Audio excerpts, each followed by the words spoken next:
Romance often arrives in the quietest moments. When the day's routine hums along and no one is looking for a miracle. Tonight I want to tell you about the origin of romance, not as a single spark, but as a course of small, stubborn beginnings. The kind that grows when you're busy, when you're tired. When the calendar says nothing special is happening at all. Because love doesn't always crash into the scene with fireworks. It wanders in through a doorway you didn't expect. In a conversation you almost didn't strike up. In a promise you almost forgot to keep. The origin stories I'm sharing are whispers that say, keep showing up. They remind us that romance is a choice you make again and again. A decision to believe that ordinary life can carry extraordinary tenderness. Our first backstory starts in a neighborhood coffee shop where the chalkboard specials change with the seasons and the barista's smile is a small act of bravery on a busy morning. Isla, a listener more than a talker, keeps her hours steady and her eyes bright for the moment a regular might walk in with. Theo is not looking for romance. He is carrying a stack of overdue invoices and a stubborn ache to prove he can still do one thing well. Listen. They cross paths because a spilled latte is inevitable when life is rushing by. And a shared napkin apology becomes something more when Theo notices a note tucked between Isla's tip jar slips. A quote from an old detective novel. Sometimes what we seek finds us when we're not looking. It's not a grand declaration, just a nudge. A spark becomes a plan. They swap favorite pages of a book, not secrets, for now. Their first date is not a single perfect moment but a sequence of small, tender choices. Coffee refills. A walk through a sun-dappled park. A library break where they both pretend to read but end up describing the last line that moved them. Love here grows not with a single confession but with a rhythm of listening and showing up, again and again. Until the space between two people fills with something warmer than ordinary companionship. Story 2 moves us to a city bus that slows to a crawl on a rainy afternoon. Nia is a writer who carries a notebook everywhere. Because you never know when a line of truth will fall into your lap. Kai is a muralist who paints rain in bright colors when the world seems too gray to notice it anymore. They sit across from each other. The bus doors sighing open and closed with a rhythm that sounds like a heartbeat you can trust. The rain makes strangers careful. So they share an umbrella and a seat under the same lining of fabric. Two artists who both feel the pull of a larger story but didn't know how to tell it aloud. The moment isn't cinematic. It's intimate in the way a quiet conversation can be when a bus lurches to a halt and someone finally says, "What matters to you?" Nia talks about the memory of a grandmother who believed stories meant fear. Kai talks about a wall that refused color until someone asked him to try a shade he'd never used. They exchange a sketch and a paragraph. Then part with the promise to meet again to see what the other has learned. The romance here is found in collaboration and in the courage to reveal a vulnerability that might scare a person away but instead invites them closer. Their backstory teaches us that romance can begin with coincidence and endure because it's built on shared truth. Not a perfect first impression. Story 3 puts us on a quiet street lined with lilac trees and a small apartment that looks out over a courtyard where sunlit evenings glow like a memory you're trying to keep. May and Luca grew up only a few doors apart. Their lives braided by the same neighborhood. The same winter school fundraisers. The same summers spent selling homemade lemonade to raise a little extra for the local library. Years later, life diverged. May chose caregiving as a vocation. Tending neighbors with a gentle insistence that they matter. While Luca tapped into his love for soil and seed. Becoming a landscape designer who can coax life from the hardest patches of earth. They run into each other again on a day when the power fails, and the building laughs in the dark. May's flashlight beams across Luca's face as he's kneeling by a tiny balcony garden. Rescuing a stubborn rosemary plant that won't surrender to the cold. They share bread from the kitchen.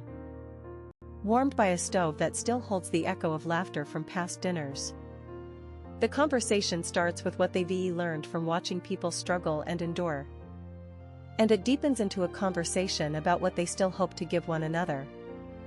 The romance here grows not from a dramatic gesture but from a steady, practical solidarity, sharing chores, sharing a couch.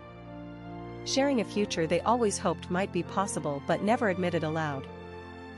It's perseverance dressed in soft colors and patient days, proof that a long, quiet affection can feel like a sunrise after a long night.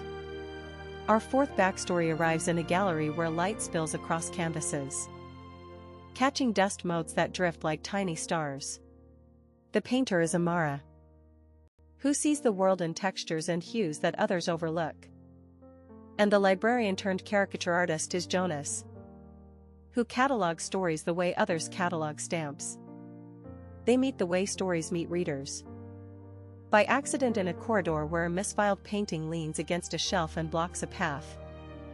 Amara's instinct to fix it leads to a conversation about a painting that moved her when she was a child, a sea that never ended, a boat that never reached shore. Jonas shares how he keeps a little notebook of the people who VE taught him to see beyond the obvious. They begin to collaborate, trading ideas and challenges. She teaches him to feel color more deeply. He teaches her to listen to a crowd and let a critique become a new beginning rather than a verdict. The romance grows through a project that requires trust. A joint show where every piece is a collaboration, where they learn to read each other as unspoken questions and answer with actions instead of words. The studio becomes a sanctuary, a place where fear is faced with the courage of someone who believes enough in you to build with you. What begins as curiosity becomes a shared stage. And love arrives wearing the expression of a promise kept: I will stay, I will learn, I will draw you closer. These backstories share a thread. A common thread that poets and dreamers have always found. Romance is not a rescue but a rediscovery. It is found when we refuse to quit small acts of loyalty. When a grocery bag isn't just a bag but a vessel for a neighbor's stubborn hope. When a neighbor's child is asked to paint a mural and ends up painting a future you can walk into together. It's the patient, persistent choice to show up as your best self even when the rewards aren't immediate. Romance begins in the ordinary, grows in the rhythm of daily life, and blossoms in the moments you don't expect to change your life at all. If you're listening and you've ever felt that the world is crowded with stories of love that moved too fast or end too soon, these origins are for you. They aren't a checklist of grand gestures. They are a reminder that tiny decisions can illuminate a path toward renewal. A kind word at the right moment, a shared silence in a storm. A hand offered when you're unsure you deserve it, that is where romance starts. And once it starts, it doesn't retreat into the shadows. It invites you to lean in, to try again. To choose another day when hope feels more possible than fear. Romance survives not because life becomes flawless but because people decide to stay and to grow together through imperfect days. That is the origin we carry forward. Not one origin story but many, stitched together by the courage to keep showing up for each other. The surprising thing about love is that it sometimes arrives as a rumor and grows into a truth you can live inside. It can be found in a note tucked into a book spine, in a late-night phone call where the other person stays on the line long after the first story is told, in the simple act of listening when someone reveals a fear they've kept hidden behind a smile. It is in the quiet determination to repair, to forgive, to represent your heart to the person who deserves it most. The origin of romance is not a single spark. It is a field of small embers that, when tended with patience, become a warm, undeniable flame. As we close this evening, I want you to imagine your own origin, hidden in the folds of ordinary days. The way a neighbor shares their umbrella. The way a coworker laughs at a mistake you made yesterday. The way a passerby notices a stray plant you've been tending from seed to bloom. Romance waits there, in the margins of routine, ready to become something extraordinary if you decide to stay, to listen, to believe again. The stories I shared, a cafe, a bus, a courtyard, a gallery, are not distant fantasies. They are intimate reminders that love is a practice, a habit, a gentle rebellion against cynicism. It asks for your time, your curiosity, your willingness to be brave enough to start again. If you felt a flutter while listening, or a soft ache that says, "Maybe my own origin story is still being written," that is the point. It means romance is alive, patient, and reachable. It means the best ending isn't a finale but a continuation, one you author with every small act of care you choose to offer and every evening you decide to hope again. The origin of romance is about noticing life as it unfolds, choosing to stay, and allowing tenderness to grow in the quiet, everyday spaces where we live our days with someone else's future in mind as much as our own. Thank you for letting me share these backstories with you.